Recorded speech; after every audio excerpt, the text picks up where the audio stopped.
All right, hello, welcome to the J. Stephen Roberts channel. Real Crusades History has migrated over here for tonight. We are about to do our much anticipated live stream review of the first ever episode of the History Channel's KnightFall. So that's happening. Well, my name is J. Stephen Roberts, so I'm here. We've also got Rand Brown. How's it going, Rand? Pretty good. Thanks for having me. Awesome. And Scott Amos. What's up, Scott? Everything's great. Always good to be here with you guys. Awesome. And we've got Peter Safarian. Peter, what's up? Not much. Doing well. Glad to be here. All right. So yeah, KnightFall, the History Channel's TV show about the Knights Templar. Well, we've all been talking about it a bit already. We have all watched it. I watched it last night, and I guess the rest of you pretty much watched it this morning or sometime today, right? I just finished about an hour ago. Yeah, I watched it this morning.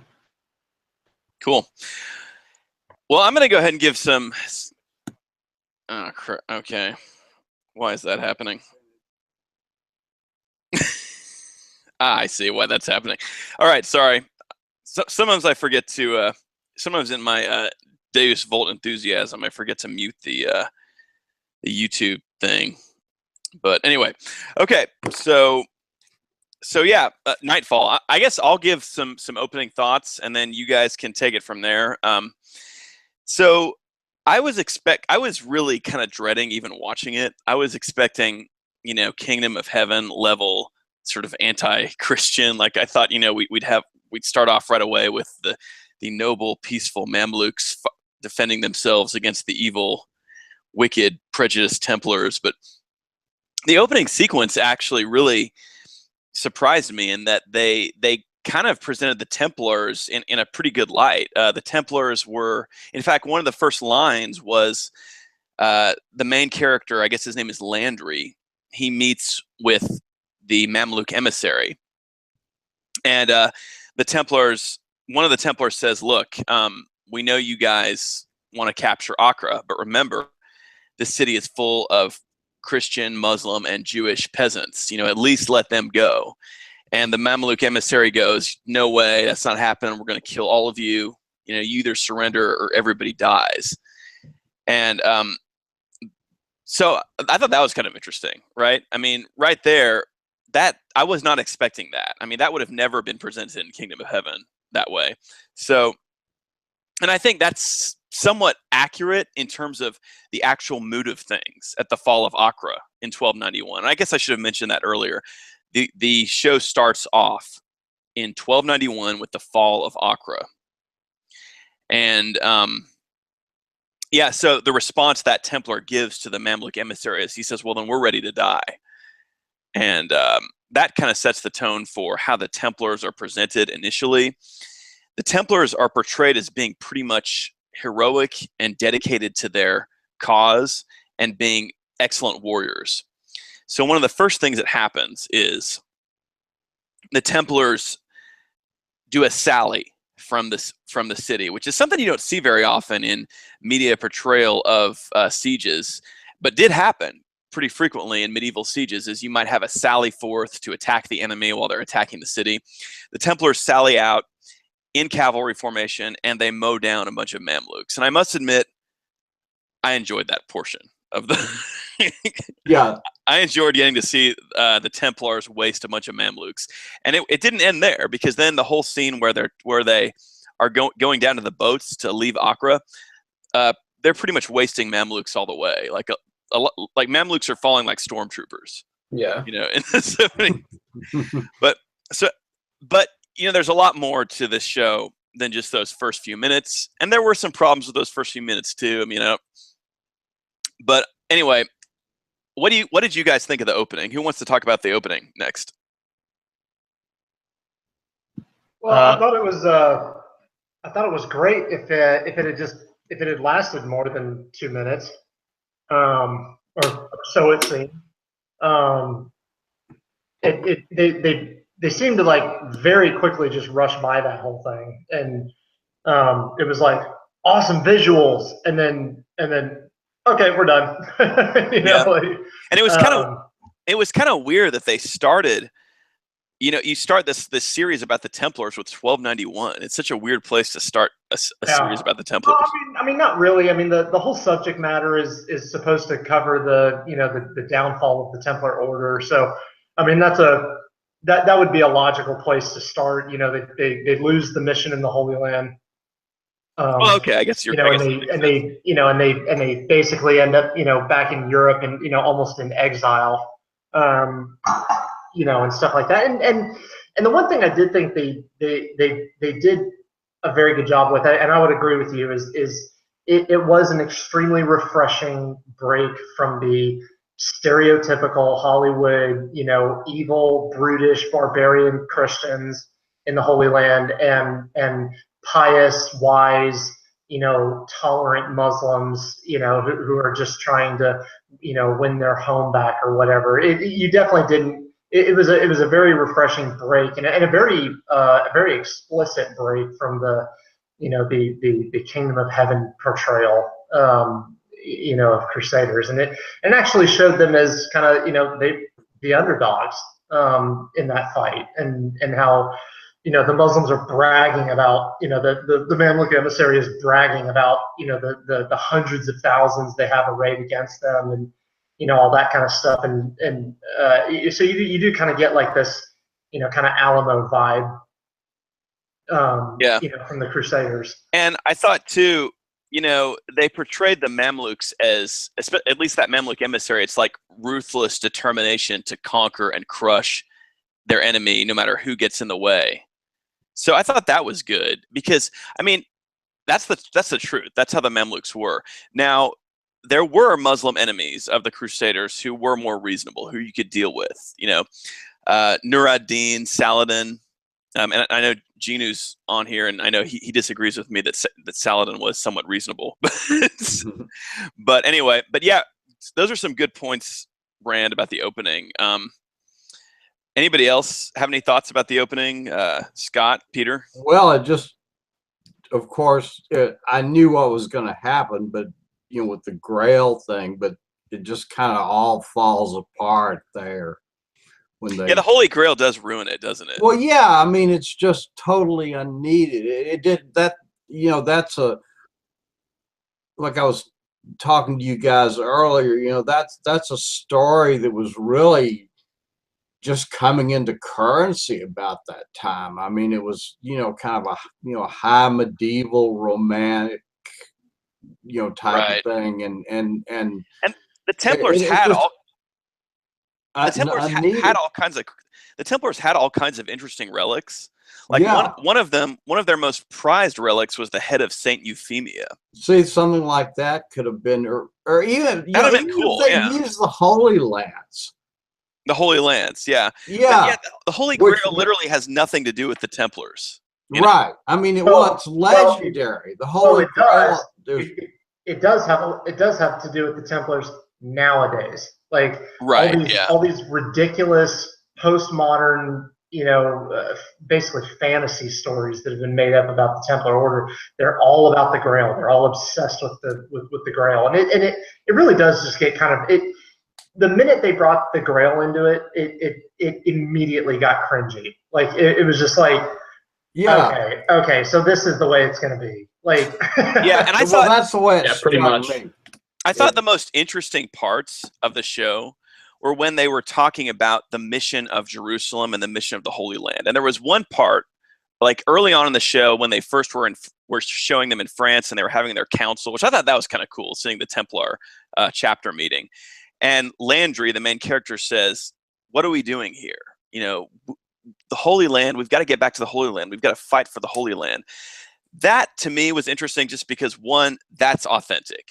That is what. Yes, very. That totally mattered to the Templars. Well, yeah, I got the impression that it really did bring across a spirit of knightliness and brotherhood, the whole thing about along those lines, I thought was well, convincing. and I think it also conveyed a much more important point historically, especially for the Templars at that period, was, and I'm sure it was something that actually really happened. And if you read the conversations between Jacques de Molay and the popes, this was, of course, before he was arrested. There was a lot of kind of existential sort of despair with the Templars after 1291. They and they ended up back in Europe, and they kind of went through this kind of crisis of like, who are we anymore? Like what are we doing? What's the mission now? And they were kind of considered old-fashioned at that point. Yeah, they were kind of considered these relics and of a different era, and there was a lot of pressure from the popes for them to get absorbed into the hospital order, and stuff like that. In fact, just before he was arrested, Jacques de Molay had a kind of very contentious meeting in Italy with the Pope and the Grand Master of the Hospitaller Order, and basically it was the Pope was saying, "Hey, you guys need to combine. Like, we can't have you being separate anymore." And the Templars kind of took the stance of, "Well, no, we have a totally different mission than they do. We're organized differently and everything like that." So there was kind of a lot of this really weird. It's kind of what you see, and there's even modern examples of this, of military organizations that sort of no longer have a mission anymore, and so it's kind of like there is kind of this weird sort of like existential conflict that goes on, both within and without of well, what do we do now, so that was I was really glad they had that in there, because that was very historical, and that was for that time, and that was actually engaging too, because that was the only thing that was really that interesting about the character Landry, was the fact that he had this devotion to the Holy Land. He expressed that, and he also had this kind of issue, like this identity crisis thing, like you're saying, Rand, about like, why aren't we in the Holy Land? What are we doing here? So, which I liked that too, because I was expecting that the main character would be like, I'm actually an atheist, and he's gonna have an Orlando Bloom, Alien of Evelyn moment, or like personal worth, like, there is no God, and we were mean to the Muslims, and I feel bad about it. Some medieval Liam Neeson being like, I wish we could put all this conflict aside. It's like, that sounds like something a medieval knight would say. No, thank God. One thing that caught me, it didn't. I know this is just but it didn't look like any of the characters had aged at all between Knocker and. I mean, did you all notice that? Yeah. What it said. That's a good point. I mean, they looked exactly the same as they did. It's like they're just frozen. I mean, this is what they just cut their hair, basically. Like 16 years have passed. Everybody looks pretty good for 15 years later. Yeah, really. I mean, you would expect a few gray hairs and pot bellies and stuff. But and that was another major. I mean, in fact, it was probably my prime issue with the show, other than just the horrendous acting and writing. But my biggest issue was while yes, they at least seemed to be doing a good job for like the first 10 minutes, they just went completely off the rails historically. I mean, to the point where like even a Wikipedia search could have told you, could have informed you. And it was like, I literally felt like the makers of the show just went, blah, blah, blah, history, whatever. Like, okay, we're going to make up our own story. Right. Like, I one of the biggest ones was Philippe of France, who they portray in there. He's like this, he looks like the lead singer of a boy band. And the thing is, at that time, Philip of France was already a grandfather. He had 3 grown sons who were married, one of whom had just given him a daughter, little Jeanne de Navarre, and his wife had been dead for like 10 years.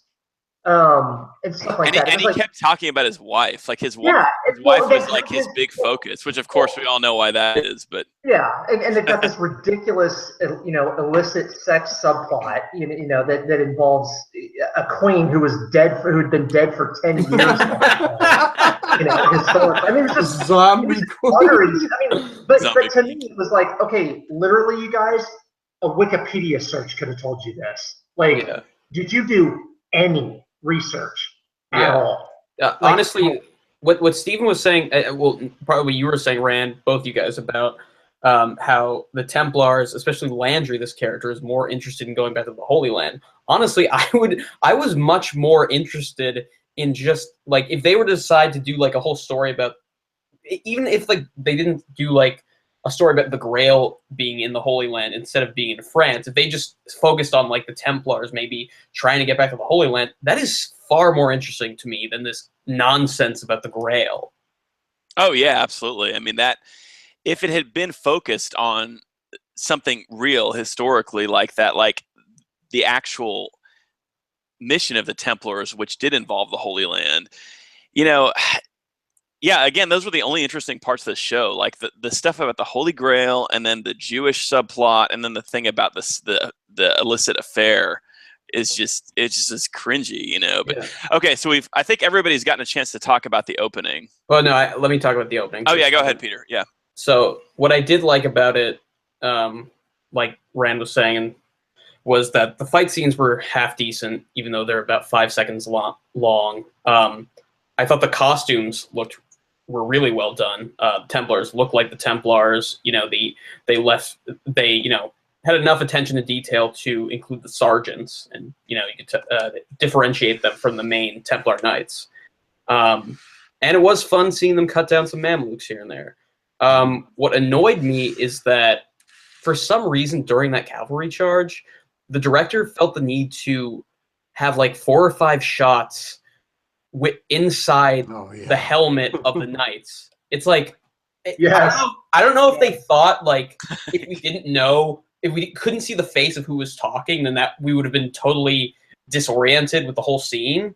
But like, it's not needed. Like, you can just have the dialogue being heard during the scene, and then just like have them fight. Yeah, we don't need to see their face. I mean, it was just so poorly done. I mean, they could have done it. It was just so poorly done. I mean, it was like the guy was riding along in a car or flying a spaceship. Well, and it didn't. I would have thought it would have been far more interesting to do a shot like that, like a POV shot, where it was like a POV like what shot, it would have exactly, looked like, out through the slits. It's like, looking at their helmet. Yeah, this weird like voyeur cam that's like up inside the helmet was like, oh, okay. Yeah. Like, he's got like a little mini camera attached to inside his visor or something. They like stick a GoPro in there, and exactly. It's like one or two of those shots might have been okay, but like 4 or 5. Yeah, there were a lot. They showed more of that than the actual fighting. Yeah. You didn't get any sense of motion or speed, urgency or anything like that during those shots. I mean, it was just this kind of static thing to me. Yeah. Yeah. Good comments, everybody. So that's the opening. So as we get into the show, okay, so yeah, they're back in France, and obviously Philip IV is introduced. We've got King Philip IV of France. And I think there's one scene where he's actually praying in what I believe is Sainte-Chapelle, the chapel built by. Yeah, it definitely looked like Sainte-Chapelle. Yeah, built by his grandfather Louis IX. So the portrayal of Philip IV was pretty. I think we all agree it was pretty historically inaccurate. It was awful. In terms of the tone, and also I think kind of the way he was kind of portrayed as this sort of dreamy kind of like, he's always thinking about like he's Justin Trudeau. Yeah, he was. Yes. And he was thinking about. He kept like fixating on how hot his wife is. He kept talking about that, and whereas in the reality, Philip IV was a pretty ruthless, pretty power focused. He was called the Iron King. Like this guy was not. And he was known for being. There's even contemporary accounts of the time that describe him as more a statue than a man. Like Yeah. he was kind of this very weirdly distant, very aloof, humorless. Like they describe his personality as statuesque, and it was like here, yeah, we're watching this Justin Trudeau like boy band kid, like who historically was supposed to have already been a grandfather by that point. I mean, it was like, what is this? Like He looked like the member of an '80s synth pop band. Yeah, Yeah. it was just awful. There was also no indication that he. I mean, I know like shows and movies introduce characters in different ways, but just like the way he was introduced, I honestly thought he was like a novice Templar, and they were in like a Templar castle. Yeah, and he was just like. When I first saw it, I almost thought that was going to be Philip's son. Who would become his eldest son, Louis of Navarre, who would later become Louis X, whose nickname when he was king, or even before he was king, was Le Hutin, which means in French means the headstrong, or like the there really isn't an English word that equivalates to it, but it's like headstrong, moody. Kind of a combination of those, and he was known for being like very emotional. He was known for being very unlike his father, Right. very moody, very kind of unpredictable. Had these like rages, and stuff like that. And so when I first saw him, I was like, "Is this Louis X?" Like, and I was wondering if they were going to, because I figured there was going to be some sort of illicit love affair by that point. I wondered if they were going to tie in the Tour de Nesle affair that historically happened immediately after the Templars were dissolved. It was a royal scandal that rocked all of France. I think it happened in 1313 or 1314. I can't remember. But it was basically where two of Philip IV's daughters-in-law, two of his son's wives, Louis and Charles's, were implicated in having an adulterous affair with two minor knights of the royal household. Oh yeah. It turned into this huge. I mean, it was like, imagine like the Monica Lewinsky, Bill Clinton scandal. Like it was that equivalent. Like it rocked all of French society. It was a huge stain on the Capetian dynasty. Did one of the knights take a picture of himself groping one of the women's breasts? While she was like half asleep. No. The women were the ones who bore they bore the most of the social shame. The two knights ended up being like tortured to death, like publicly. That's what happened. But Patriarchy for you. Oh no! The women, they got their heads shaved, and they got packed off into nunneries, and one of them, Marguerite of Burgundy, pretty much was assassinated. I mean, it's pretty obvious. But it was this huge international level scandal, and so I thought when I first saw that, I thought that's what they were going to do, and that's what they were going to tie it in. And then they called him Philip, and I was like, wait, what? Like, yeah. What? Like I was thought... expecting, if I had chosen like an actor to portray Philip IV, like the historical one, I would choose somebody like Charles Dance. Yes, that's exactly what I was thinking of when you said that. Yeah. Because he really was kind of like a Tywin Lannister type. He was this very cold, aloof, statuesque, like nobody messed with him. He was extremely formidable, had this very formidable personality. And that's how I always imagined Philip IV. I always imagined him as kind of this Tywin Lannister character. And instead we get Justin Trudeau boy band, with an adulterous wife who historically had been dead for over a decade. Like, yeah. One thing I did like though was, again, there were kind of some. Maybe almost positive portrayals of Christian piety in this show. And you know, the scene where Philip was praying in Sainte Chapelle, it was kind of a beautiful, just visual, you know. But of course, it kind of got ruined when he started talking about, you know, him and his wife getting married there. And I was wondering about that. I was like, why does this keep coming up? But of course, you know, we all know why he's so obsessed with his wife. They're obviously setting up that for plot convenience. But okay, so if that's Philip IV. So what did you guys think about some of the other Templars? Like there was a character named Godfrey. There was a character named Tancred. And I kind of thought the writers must have kind of done what a lot of people do when they write about the Crusades, is they look at the names of the leaders of the First Crusade and think, wow, those are cool names, and just use those names. Yeah, like as if there are no other names that the Crusaders could have possibly had, basically. But what did you guys think of some of the other characters? Like we've got the Godfrey character. You know, I appreciated the fact that he was kind of portrayed as sort of a it was a positive portrayal. He was a good man. He was a brave man. He was a father figure to Landry. Like a lot of the things in the show, though, I think it was just kind of stale. You know, there wasn't much. And it was that totally, interesting. and it was completely ahistorical. Like I remember watching the whole thing being like, and Jacques de Molay shows up now, and Jacques de Molay shows up now. Like you know, I'm waiting for like just actual historical Templars whose names we all know. They're all in the records because of the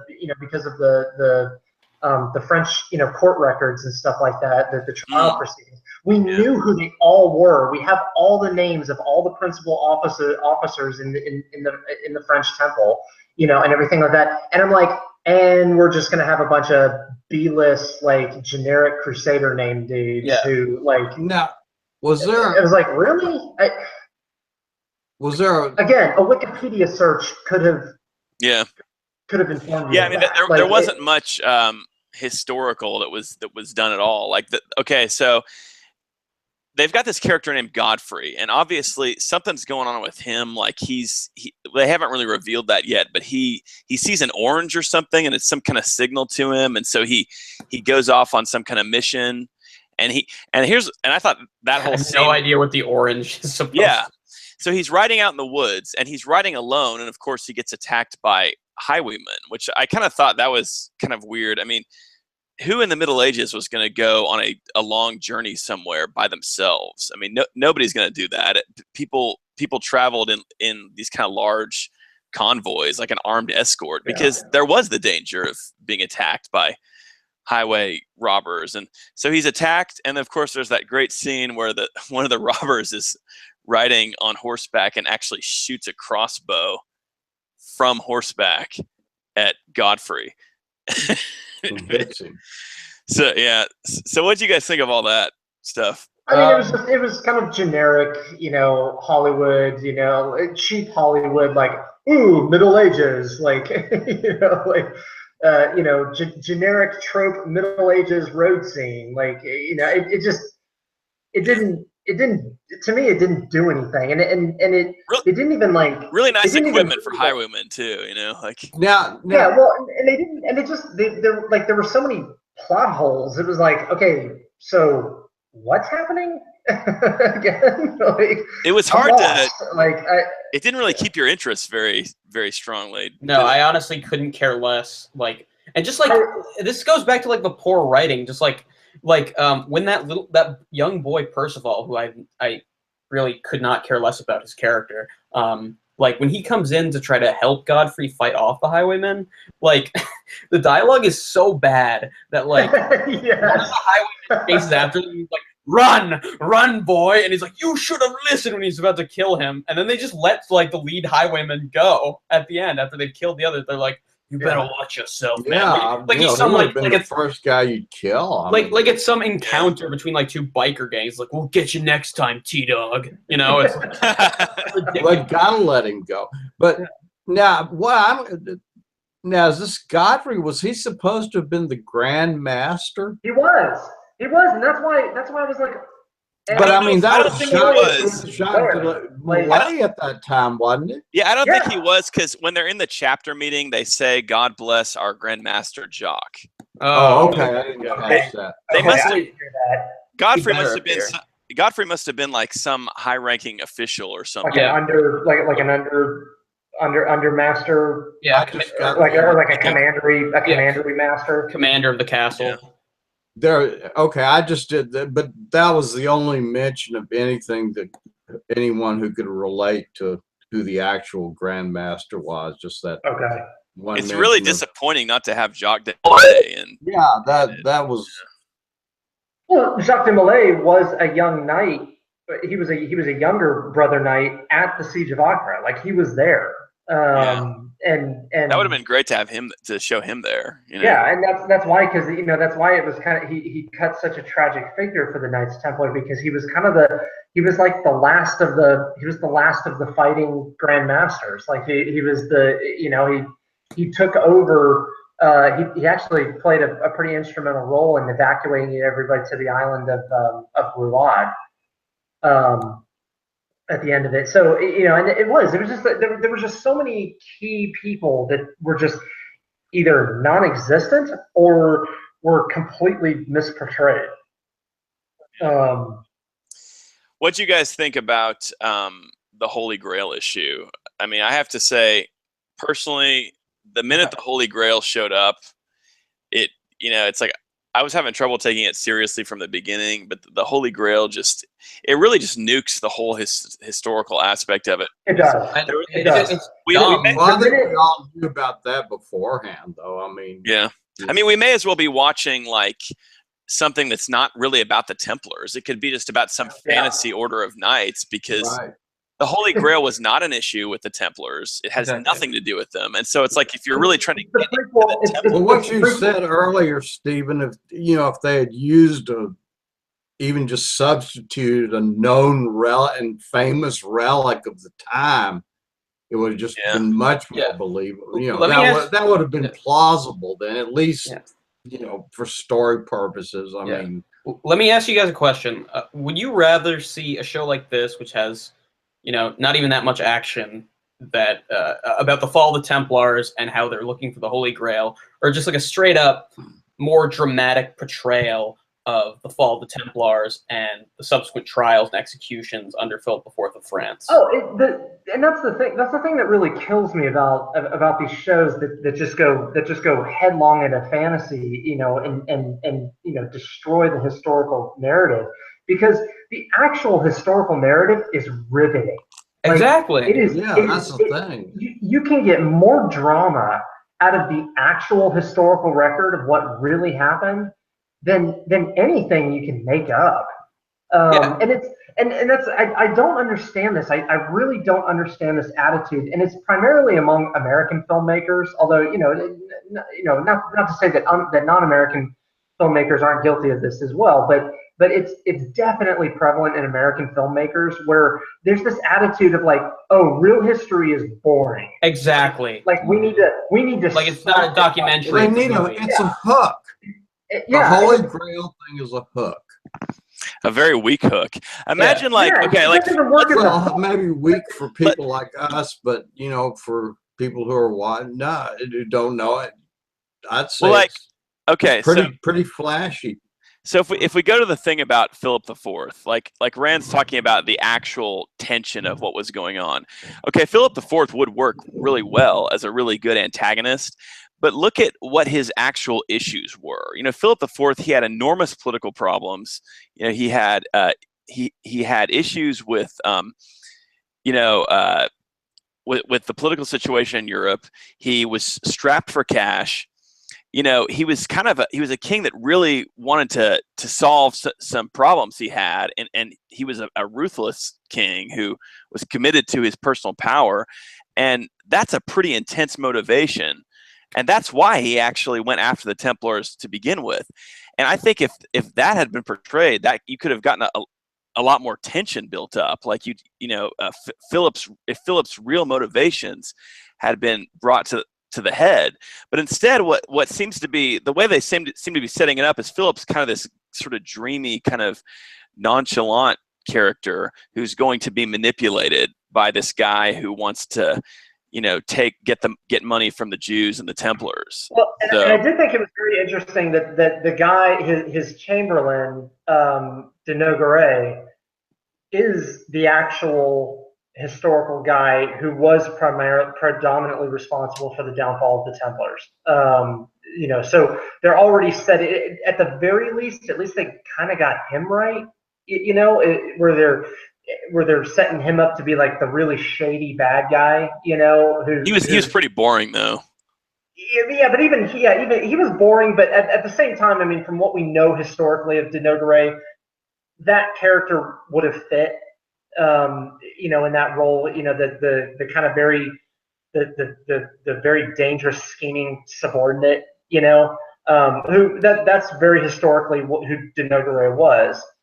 He was kind of from an up and coming class of people that were, and so that would have been interesting to portray that. Like, what's his motivation? Like, he kind of came from this up and coming sort of class of people who were close to the king. That they weren't from the old nobility necessarily, but they were more from like a class that was like the king's sort of courtesans, right? Well, and Philip IV, the reason he had people like de Nogaret, like de Marigny around him, actually both the Marignys, was because Philip IV was the first medieval French king who really pushed to reform, to like comprehensively reform French society at that time. He initiated a lot of policies that curbed the power of the up until that time the mostly independent barons and nobility in France, and he did a lot to sort of emancipate the lower classes. In fact, that's one of the reasons why Philip IV in France still had a very glowing reputation, was because the common people loved him. He initiated several land reforms that basically emancipated the peasant class, and made it to where they could actually own land in their own right, and things like that. And he did a lot to sort of do away with the old sort of feudal traditions amongst the nobility. And so the nobility had a very tense relationship with him. But at the same time, he was so powerful that there was nothing they could do about him. They couldn't threaten him at all. And so there were kind of these two parties that arose in Philip IV's court, and that was the nobles, who were still kind of clamoring for their ancient traditions and their specific rights and things like that, and their sort of pseudo independence, and then the upstarts, these guys who came from like the common classes, who due to their skill and their effectiveness, rose up very quickly in the ranks to occupy very privileged positions. And de Nogaret was like the figurehead of them. In fact, de Nogaret, his parents were Cathars, who had been executed during the Albigensian Crusade. So he was a very controversial figure even in his time. Yeah, and people like that had a lot of motivation to go after an organization like the Templars. So I don't know, that could have been interesting. Instead, they had him just kind of as sort of like kind of a creepy sort of, generic schemer bad guy. Yeah. Going back to another Game of Thrones, Littlefinger. Yeah, exactly. Think about Game of Thrones. He's Littlefinger, basically. Yeah. I don't know all not nearly as interestingly creepy though. Yeah. So anybody else have any comments? Peter, Scott? Yeah. Well, about what specifically? Well, I have some things to comment about. Just whatever you were thinking you wanted to say. Okay, great. Let's hear it. Yeah, so I would say that I thought it was good how the medieval towns like Paris, which is not really a town, it's a city, but they were well populated, and that made sense. But I don't know why every medieval TV series I see all the palaces are always pretty much empty except for like 2 characters. Like it'll just be the noble alone, which seems weird because since they're very important people, that they would be just left alone, and then some other character. So in this case, it's just Landry the Templar and Philip IV alone in the castle. And just, my basic question would be why aren't there more people who worked in a palace? Why aren't they shown in those scenes? Yeah, and I think it would take quite a bit to be alone with the King of France. I mean, I have a very easy answer to that question. It's called money. I was gonna, yeah, exactly. Yeah. That's what I was thinking. It's called a budget. Yeah. Yeah.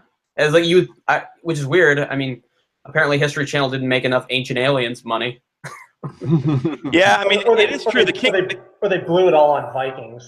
Oh God. The King of France would have, he'd have like, he'd have bodyguards. Obviously, he'd have all kinds of servants around him. He'd have, God knows how many sort of like hangers-on hanging out with him. That is a kind of an interesting point you're making there, Peter, because that was kind of the nature of medieval society too. That people didn't spend much time in alone or even in small groups. It was like the nature of life was that there was a lot of communal living. Like, in fact, a lot of people may not have ever been alone at all, like absolutely alone in their whole life. So I don't know. It was a much more communal society than today. I mean, there was no internet, there was no TV. I mean, you might read alone, but I can't see why you would be alone with the King of France. It doesn't make any sense. And there's like pretty much nobody in the palace. But of course, I mean, I pretty much answered my own question when Rand chimed in, talked about the budget. What about you, Scott? Any further comments at this point? Or? Well, I was just picking up what you were saying about the emptiness of the and the. There was that one instance where Philip had all the attendants dressing him and everything, but you all are pretty much right about that. I thought the architectural settings were pretty good. Yeah, it did seem like they put a little bit of thought into trying to make it actually look like the early 14th century. I mean, in some respects, there were some things that kind of were glaringly wrong. Like there were plenty of problems with armor and stuff like that. But yes, somebody just said barding on horses. So, and we're not sure exactly to what extent there was how they armored horses. I mean, okay, I like reading James I of Aragon. He wrote in the 13th century. He does talk about putting some type of armor on horses.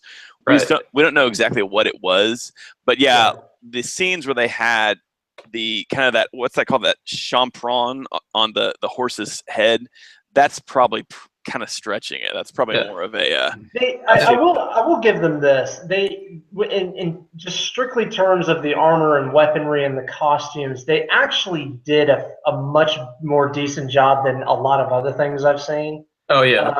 They actually were not that far off. With what would have been worn for the period, and including like the Templars, because that was kind of a transitional period in with medieval warfare.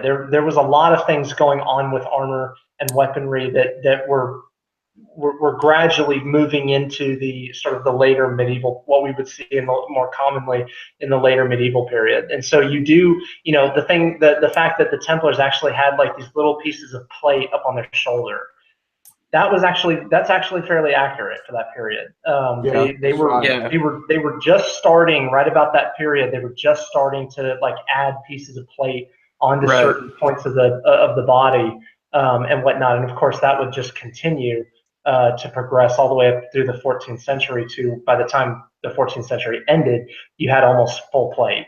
One thing I noticed, like during the 100 Years' War, you see like these full, like that classic image of like just knights in full plated armor rather than just partial armor and right about when the Templars lost Acre and whatnot, that the 1290s, that's when you start to see tomb effigies that have very small pieces of plate on the knees, on the shins, up on the shoulders, and things like you start to see sort of the more sort of enclosed helm, kind of that the helm that's just in one piece, about the head.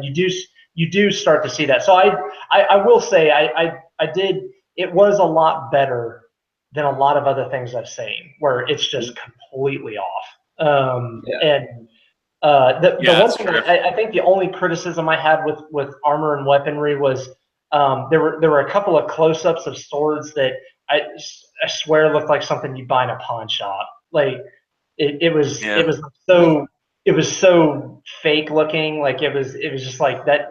Nobody's sword back then would have looked like that. Like are you talking about the? I mean, to me, the swords were just that the Templars carried were just totally unrealistic. I mean, they were too large. There were a huge, few elaborate things. Well, there were a few in the beginning. Plain weapons. There might be a cross in the pommel or something, but I mean, they just basically carried the cruciform type sword. I mean, all these guys had these huge swords with these elaborate pommels and there were a few in the beginning.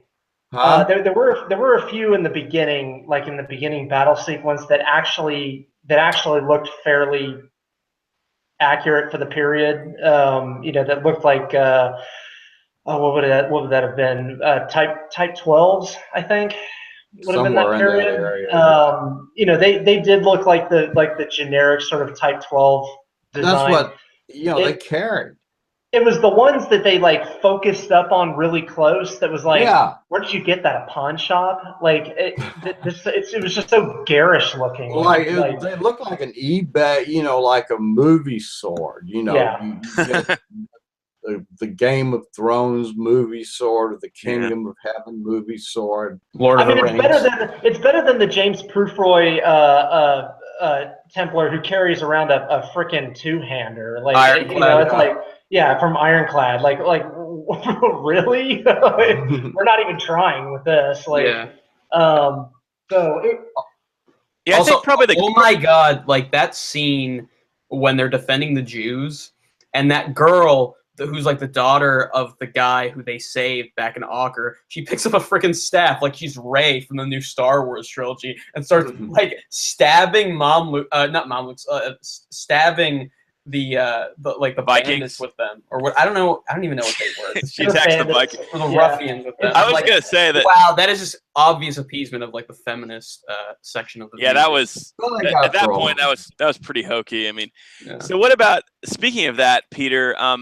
The ruffian characters. They had like Iron Age gear kind of, and then also their outfits were. Probably their costumes were the worst in the whole show. Just kind of these sort of generic movie, medieval sort of leather biker gear kind of look. I mean, it wasn't quite right. It was just a little bit corny. They had to make them look nasty. Yeah, and that, and also I think they were trying to make it out like these are just like cheap dudes for hire, and whatnot, and I don't know, maybe for attacking a train full of like defenseless, evacuating Jews, maybe that's all you would need, I don't know, but but no, the thing that really got me, I'm not gonna lie, when the chick tells off her dad and like goes and launches into it, I was just like, die.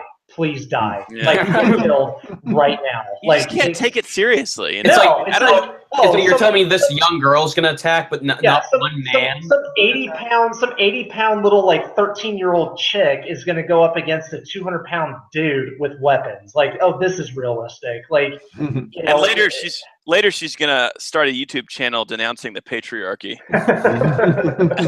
Dye her hair green, dismantling whiteness and all that. I just watched one of those videos today. She's like, all you white males are going down. Smash the patriarchy. Mother mofo, yeah. Then she'll just go down like Moldy Locks. She may have, right. She was kind of a Moldy Locks character, wasn't she? Yeah. Well, she'll have a future in the in the series. Yeah, I'm I think sure. she's gonna end up being the Jewish girlfriend of our very diverse and nonconformist hero or something. No, I don't know. She's going to turn into the generic Hollywood badass chick character, who's gonna pal along with the dudes, and be And like they'll just train as her good at as all of them. arms. And Yeah, it's going to be like, oh god. She's And gonna I guess she's gonna join the Templars. the young fellow whose wife was killed at the end, he'll end up with the Templars too. Yeah, that's what that's what I thought they were going for. It's like this guy's definitely going to be a Templar. Like even though he's married, I mean the Templars did let in men who were married prior to joining the Templars. Anymore at the end. Yeah, and then so they kill his wife. So like, Yeah. so like he's that character who's like, I now have something to fight for. I need to revenge my wife. He's gonna be the Mad resident. Max. He's gonna be the resident edgelord. You saw that when he was like taunting that Templar. He's like, oh, well, that injury wouldn't last long on the farm. He's like, anything else you want to tell me? Yeah. I did like I know it was kind of campy, but I did appreciate the fact that the Templars were kind of like that one part you were talking about, Peter, where he's making fun of the Templars' limp. He goes, well, what did he say? He said something like that injury wouldn't wouldn't last long with that on the farm, basically. But then the Templar said something like, well, if you don't understand why it's important, then you just don't get it, or something like that. And oh yeah, it was kind of like it was Yeah. goofy, but I appreciate the fact that they're kind of trying to make a point. Like the Templars, they were devoted to this mission. Yeah. Compare that to Kingdom of Heaven, where the Templars are just like they're just racist. It's like we just want to kill some brown people. Kind of. I figured it was like it's the medieval equivalent of the the vet who's missing a leg, goes into like a Starbucks, and some mouthy little soy boy, is like, oh well, like, just says something, nasty. You kill people and all this crap. Yeah, I've seen some stuff, man. Yeah, I wouldn't recommend it. I figured it was like the early 14th century version of that, basically. Yeah. Or it's like you don't know where I've been.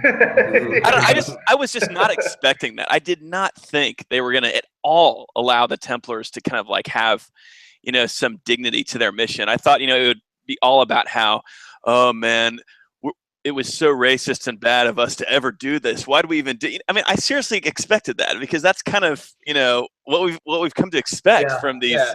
Like even in Ironclad, which I thought had fun action scenes. What I've seen of it, I haven't watched the whole thing, but like there's a scene where like this young kid is questioning James Purefoy about it, and he's like, "Is it right to kill?" And he's like, "Not even for God." It's like, really? Oh yeah, that's what a Templar would probably say. Yeah. Yeah.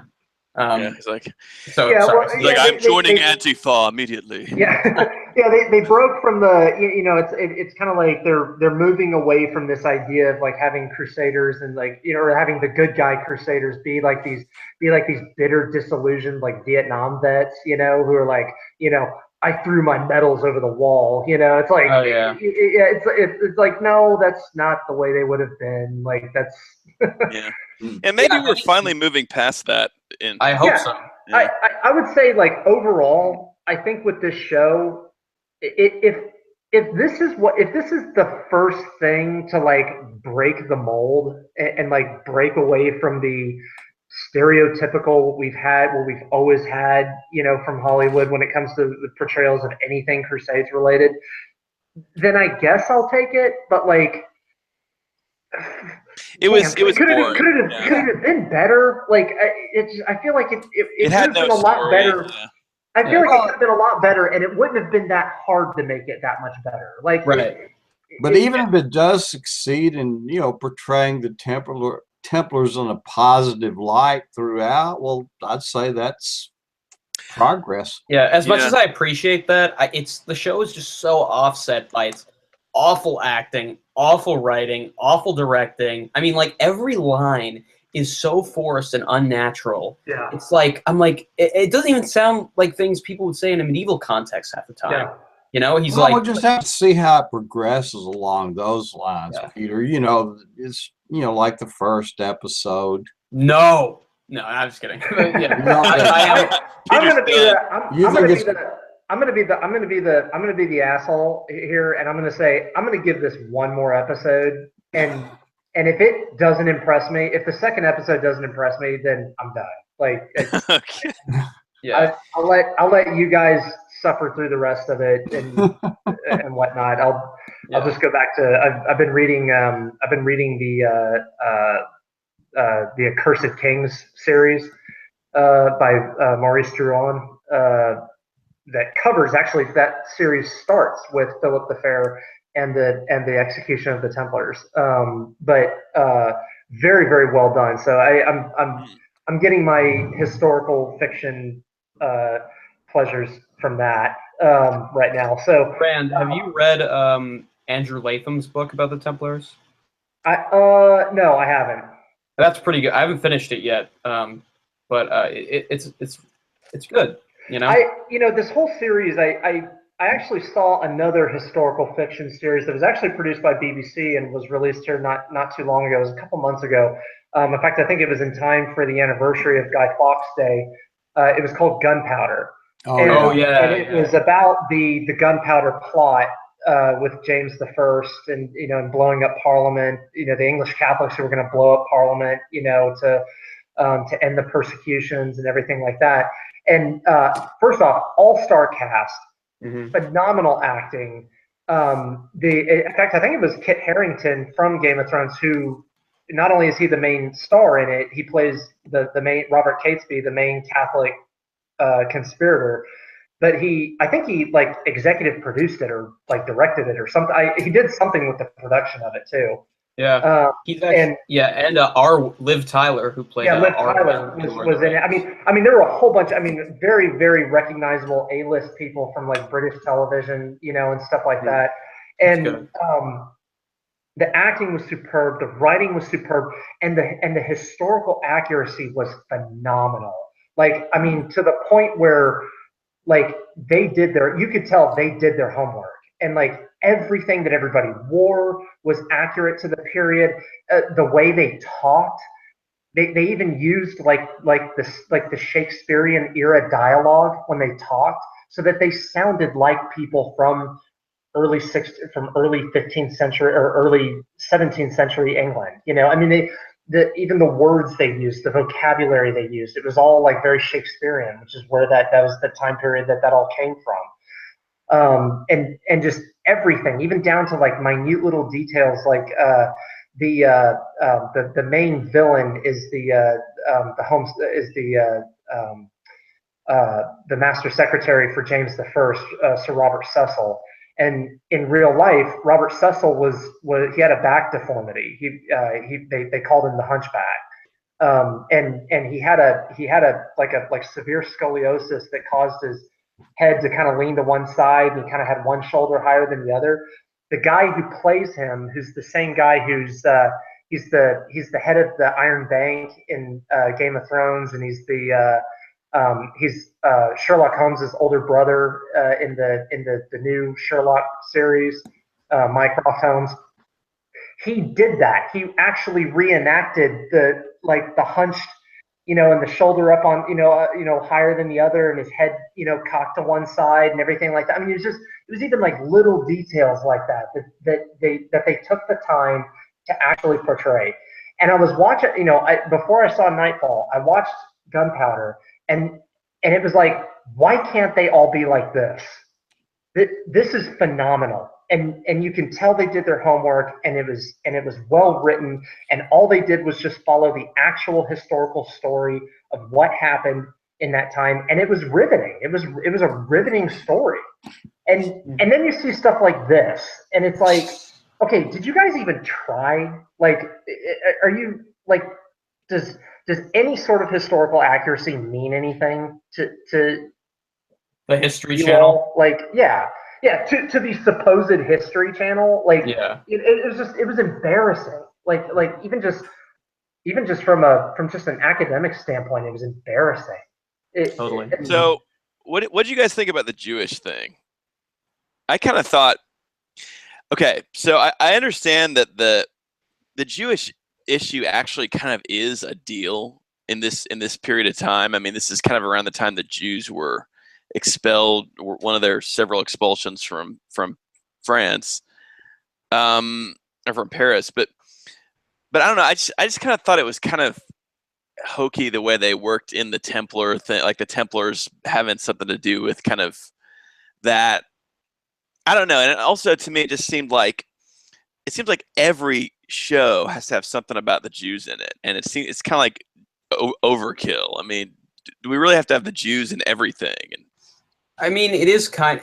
I mean, you're probably right about how the Jews are relevant to this period of history, but I don't necessarily see how they're relevant to the plot of this specific show, because it's mainly about the Templars, their downfall, and their search for the Holy Grail. Yeah, I don't really see where this whole and again, this was Jewish something factor's going. and again, this was something that could have been cleared up with a Wikipedia search.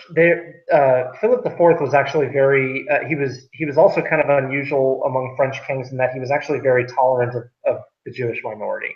And that's accurate. He actually set up a specific market in Paris for the Jews, for Jewish merchants, and he was actually kind of that was another thing that the nobles that opposed him kind of disliked him for. They didn't, because Louis IX, his grandfather of sainted memory, actually expelled the Jews from Paris. And so they kind of saw that as kind of this slap in the face to his grandfather's memory, Yeah. And whatnot. And he did it purely out of economic reasons. Like it had nothing to do with, I'm trying to be this, I'm trying to be this tolerant SJW, in medieval times. It was all about, hey, they bring in a ton of money, and we'll let them do that so long as they contribute, to the tax revenue. And actually, throughout Philip the Fourth's reign, I could be wrong about this, but I don't think there ever was an expulsion of the Jews from Paris. I don't think he ever did that in his reign. Wasn't there one in like 13? I think so. There may have been. I mean, he had a long reign, so there was like an exile in 1306 or something. Yeah, it's possible. But again, this is something that like they're just completely making up for the show. Like, I mean, it was similar. He did it for somehow. I mean, he did it for similar reasons to why he went after the Templars. He wanted to shake him down. Yeah. So but I don't know. And then I also think it's a little annoying how they always make it like, okay, well, there was all these mean Christians who were anti-Semites. Somebody on the chat said they're saying Wikipedia says he expelled them twice. Okay, yeah. So, and you were right. It was in 1306. So okay, yeah. But he so anyway, it's just kind of like they always, it went both ways. It's true that in the Middle Ages there, Christians were generally, they didn't care for Jews. But it was the Jews also didn't care for Christians, and they were very anti-Christian. They had a bias against them. And in fact, the Jews, the way they organized their society, they were very insular and very kind of had like a very anti-non-Jew outlook. So it swung both ways, If you wanted to find like a modern comparison to who they kind of would have been in medieval society, they were kind of like they were almost kind of like a mafia of sorts. Like they had like loan sharks or something. Yeah, they had sort of like a mafia-esque kind of internal structure and their own, like they kind of played by their own rules, and they engaged in trades, that were frowned upon, that were socially frowned upon, at the time. And they took advantage of desperate people. Oh yeah. So, well, I mean, there's a reason why. It's not like people think like, oh, people are just born anti-Semitic, and it's like, no, that's not how that happened. Like they're like people had, especially common people, had some pretty intense grievances against them, and they weren't entirely unjustified. You know, they were sort of ruthless loan sharks back then. Yeah, and so I think that's kind of always portrayed in a way that's dishonest and a little bit slanderous of medieval Christians, whereas they kind of try to portray the Jews as kind of these lily white victims, where of course, you know, the Jews had their prejudices and their hang-ups and stuff too. So I think it's, you know, it'd be interesting to see that portrayed in a way that's more balanced, but or, you know, just, I don't know, like there's so much that could have been done with the Templars here that there wasn't really much reason to bring in sort of the Jewish angle to this, which that was a very big subplot, or very I think it's obviously going to be something that's going to, you know, get developed upon later. You know, but even the way it kind of seemed like the way they introduced things, like subplots in the show, was just extremely clumsy. Like it was extremely clumsy and heavy-handed, and the whole thing was just kind of ham-fisted, and it was like, okay, you know, whereas a show like, you know, let's say a show like, you know, with the production quality of like a Game of Thrones, you know, the first episodes are always very engaging, but they don't ram it down your throat. You know, they always leave they always leave a lot to build up on later. This I just felt like you're getting smacked in the face with like each new subplot. Like, and now we're gonna have the Jewish subplot.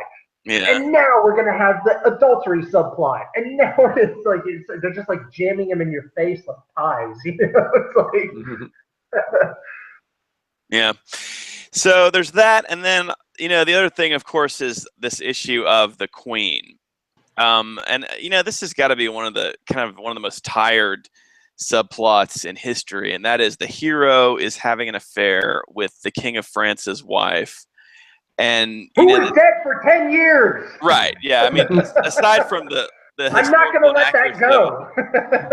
Right, absolutely. That is ridiculous, but it's also just like, I mean, come on. Can't you guys are being paid to do this. Can't you guys write something a little more interesting than that? It's like, ooh, that harks back to Kingdom of Heaven. Yeah, I'm not gonna lie, I was like legitimately triggered. It goes all the way back to King Arthur. You know, it was just like yeah. Well, that was the same thing that Kingdom of Heaven, where, you know, they had the same thing. Yeah, exactly. Yeah. Kind of the same thing, and like the hero gets with the Queen, and the king doesn't even know about it. He's such a dork, you know. He's a literal. He's Justin Trudeau in this show. In his arms, you know. I mean, it's this whole thing. It just doesn't.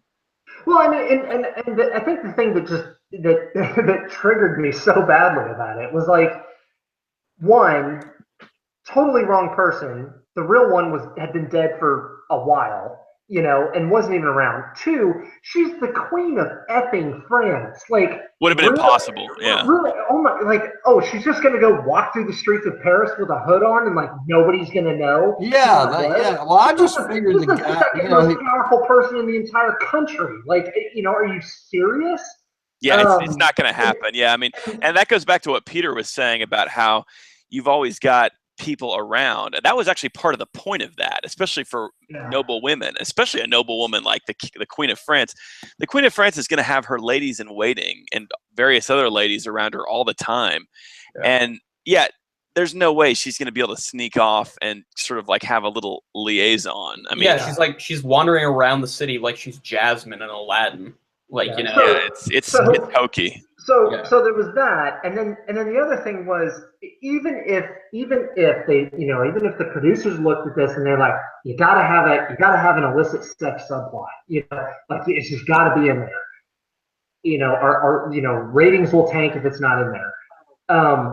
There's a way they could have done that actually would have been more true historically, which would have involved kind of a lead into the Tour de Nestlé affair. You know, and stuff like that. And maybe have, you know, one of Philip's daughters-in-law, you know, be the one, you know, kind of involved in that and stuff like that. They could have done it like that. No, instead they resurrect a queen who's been dead for 10 years. Yeah, that wasn't even alive, and they put in this just absurd subplot of her like, going up to the medieval Parisian equivalent of a Motel 6, and meeting up with her boy toy, like in the middle of the day. It's just like, are you guys even trying anymore, or is this, or are you just, have we just said F it? And The dialogue in that scene was so cringy. When really he was. thanked her, I couldn't even understand like- what they were saying. he was like, "Your eyes, I love your eyes, your legs," and she's like, he literally says, "Be quiet." Something else I found out, Rand, did a quick Google search, and Jeremy Renner is actually going to be guest starring on this show. So he's actually, I mean, there you've got a higher quality actor than what we've got on this show. And at first I thought, could he be playing Jack DeMolay? But I was going to ask you, wasn't Jack DeMolay at this time like in his 70s when he was Grandmaster? Or like close to that age? He was, yeah. He was Right. he was pretty advanced in age by that point. Yeah, so it's probably not him. And again, so would have Philip the Fourth. Philip the Fourth, like I said, he was already a grandfather at that point. Right. And yeah, again, it's like simple Wikipedia searches could have solved a lot of these problems. And it's frustrating and disheartening when you see filmmakers who, it's like they're just not even trying.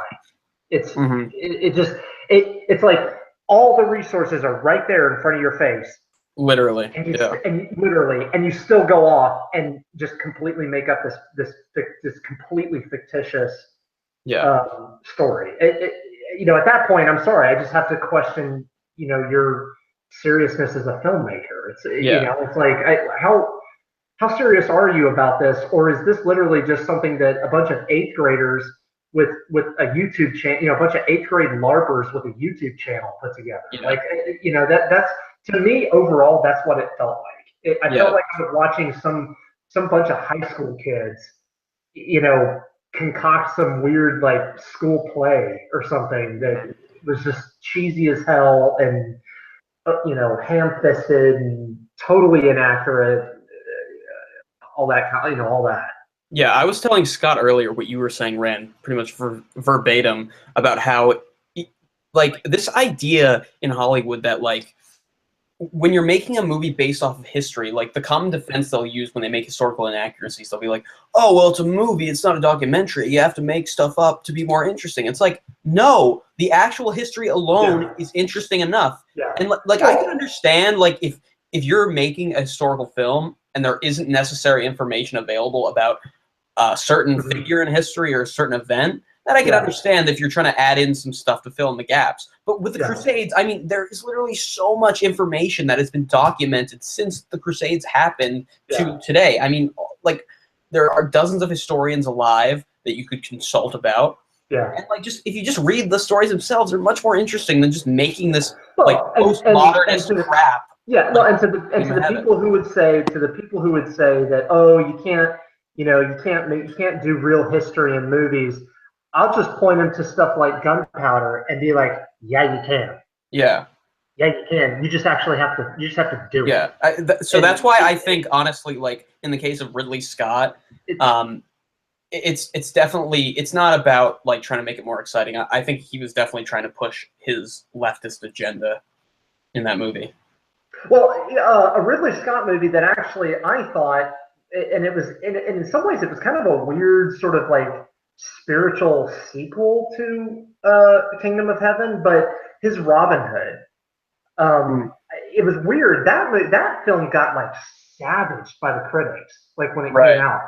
Yeah. I'm not gonna lie, I'm gonna put myself on a limb here. As a student of medieval military history, that's actually my favorite medieval movie. Right. Wow. As of right now. I started watching that once. It's been a while since I've seen it. Yeah. It did such a, if you watch it and if you're willing to forgive, some minor inaccuracies here and there, it's actually really good.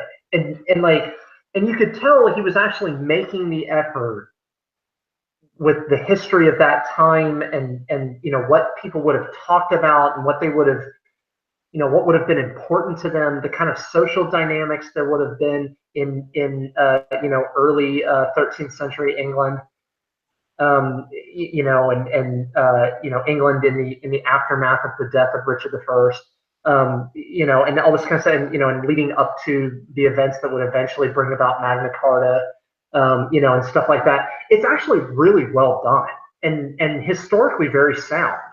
Granted, there's some things that are kind of mushed together, and there's some events that are kind of combined into one, you know, that in reality were actually separate events, you know, and stuff like that. But if you're willing to forgive that, it actually was I thought it was a very good portrayal of early 13th century medieval England. And, you know, so it can be done well. And when I see stuff like this, I get really disappointed, because it's like, I just feel like you guys aren't even trying. And it's just, there's no effort you're basically just wiping your ass with the historical record. And how do you really feel, Rand? Yeah, so no, I mean, and I'm sorry, but like I know, you know, and I've seen some people in the comments who are like, you know, oh, I thought it was really good. Do you guys not like it? And I'm like, no, I hated it. Like I literally from about 20 minutes in, I absolutely hated it, and it was a chore to watch the rest of it. And maybe that's just me. Maybe I have way less of a tolerance for this kind of stuff. But you know, I'll be that guy. I'll be the. But my opinion, you're kind of having a reaction to it, Rand, like I had to Kingdom of Heaven, and you know, yeah, in terms of the use of history and the plot and stuff, it really didn't do too much for me. But I don't know, I was so relieved to see something in which there was kind of some attempt to kind of give off a little bit of a more positive vibe about the Templars. That it really kind of was sort of a silver lining for me. And it's sort of, when I was done watching it, you know, yeah, I really had trouble staying interested in the plot and taking the whole thing seriously. But I was just kind of glad that I was able to sort of go, you know what, a lot of people who watched that just now, they might kind of be like, wow, the Templars were kind of cool. And it might kind of inspire some people to want to maybe look into the Templars a little bit deeper. You know, and to be fair to it, I will say I did appreciate at least that much. Like I remember after I watched it and after it was over, and I was kind of collecting my thoughts and, like, you know, trying to untrigger myself from like all the stuff that I had seen. I did sit and think to myself, and I was like, if this is what it takes to break away from the postmodern Hollywood portrayal of the Crusades and Crusaders and things like that, then so be it. Like, right. If it takes something this campy and this cheesy, and I don't know, maybe it's going to be like really popular. I doubt it, but yeah, I kind of think it's going to peter out. Yeah, I do too. In fact, I'd be surprised if it goes more than one season. To be honest with you. I doubt it. Yeah, and I kind of, you know, also we shouldn't get too ahead of ourselves. They may still, inject into it. Well, okay, actually, the Templars were a bunch of asses, and like the whole, you know, we may have a scene where Landry's like talking. He's with the Jewish girl, and he's like, "I can't believe I was such a bigot." You know, I mean, I don't know. You know, that might happen. At least that didn't happen with the first episode. Yeah, they were hinting at that. The reason that they lost the Grail, like during that opening scene, one of the Templars alerts the others. He says the docks are.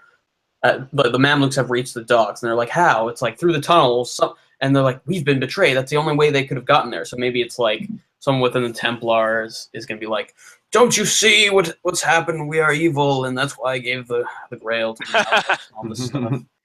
Yeah, Nonsense. Yeah, that was a little end that didn't make sense there. That's something that's definitely going to be developed, I think, later in the series. Oh, We're yeah, going to find out who the probably traitor tie in, was. along with the Queen and the Jews. Oh, man, I just, but, the can't wait thing to is, see how the Queen develops. I just don't Jeez. care. Yeah. Yeah, honestly, by the time it was over, I was very glad it was over, so I could stop watching it. And I just Exactly. yeah, there was definitely no characters that stood out. There was nothing about the plot that really kind of grabbed you. So I don't know. So I feel like I'm done with my comments. Do you guys have anything you want to add about the first episode? Yeah, I think I've knocked it down and kicked it in the teeth enough. I'll just say I'm pretty much where you are on you know, at least its progress from Kingdom of Heaven, from that level. Yeah. Yeah, and you know what? That really, or at least this far. You know, and the Templars are portrayed in a positive light, and I mean, yeah, it's you know, it might develop along those lines, at least hopefully. My broad brush, it might be something that you know, portrays the Crusaders and the Crusades in a positive light. Yeah, So we can only hope for that. I mean, I think that's the best thing we can hope for out of this. yeah, pretty much. And again, even that was kind of disappointing for me because it was like, you know, on the one hand, either you'll get like very well done, just from a film perspective, very well done, like Kingdom of Heaven, but its history is just garbage, and it's Right. you know, and the portrayal of Crusades and Crusaders is garbage. Or you're going to get this where it's like, oh yay, Crusaders finally aren't getting like just Yeah, well, that's what I mean. You know, that maybe and it's that's the best awful. we can hope You know, it's like Yeah. it's awful. It's you know, the writing is awful, the acting is terrible. The you know, Well, they use a ridiculous print. I mean, you know, the whole Grail thing is what is, you know, that's my biggest gripe about it. yeah. It's like we just can't win. It's well, I it's, we can't, can't win. you know, I we're can gonna forgive have a lot Yes, else, but that. yes.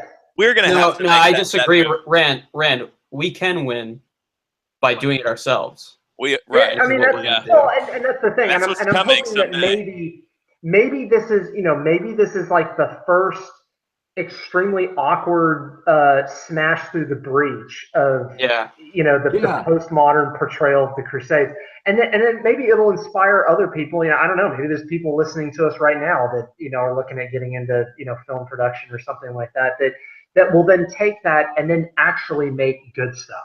You know, that you know, that is well written, that is well made and well acted, and it's historically accurate, and it's you know, and it's a riveting portrayal of that time and the people that lived in that time, and things like that. I think it is possible, you know, especially you know, watching something like BBC's Gunpowder really gave me a lot of hope, because it was like, wow, this can be done.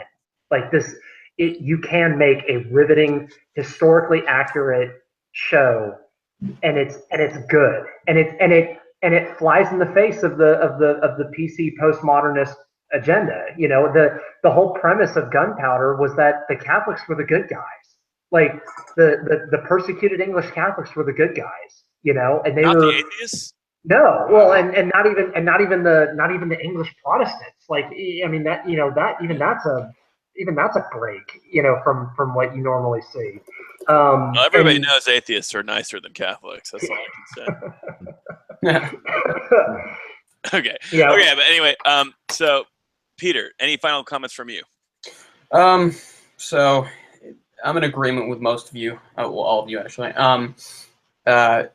Okay, so I'm glad they portrayed the Templars in a positive light, and like Rand said, I think this is like a transition phase away from that postmodernist PC garbage that we see from Hollywood on a daily basis. And you know, it's my personal goal, and I think you as well, Stephen, to get out there in the entertainment industry and start producing yeah. like high quality content based off the Crusades. Imagine a show with like the caliber of like a Game of Thrones, you know, a production caliber of Game of Thrones about real medieval historical events, like Yep. the Crusades or the 100 Years' War or Exactly. the Wars of the Roses or Or the Crusades. something like that. It's or the Crusades again. Or the Crusades. But what about the Crusades? I mean, imagine something like that, and I think it really is feasible. I think we're gonna do it someday. We are. I'm with you, Peter. That's one of my goals too, and that's kind of where I see Real Crusades history going. Yeah, I think someday we're gonna have the reach to do that. We're gonna we'll be able to make it happen. I think it'll probably be animated, is my guess, but it'll. Maybe. It depends. I was thinking that we would.